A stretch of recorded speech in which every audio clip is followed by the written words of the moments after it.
looking back, it was quite traumatic, I think. I was 14, and you're right at that stage where things are changing and you really want to fit in with your peers. I didn't know who your peers were, and I was quite intimidated by the whole thing because we lived in a fairly rural part of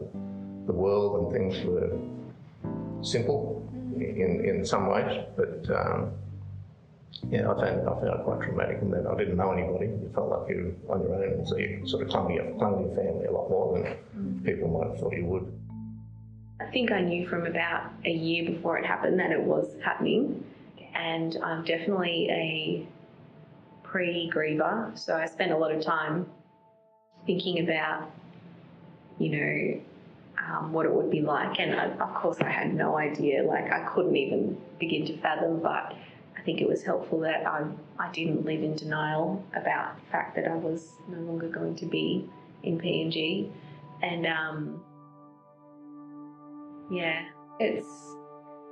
we did have warning, but it still felt so surreal right up to the very last minute that we flew off that airstrip.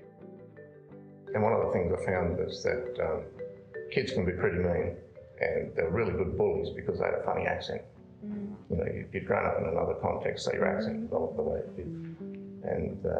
I found that quite traumatic because I didn't know anybody for a start, and all they could do was make fun of my funny accent. So I used to go home at night, put the cassette recorder, record the news, then I'd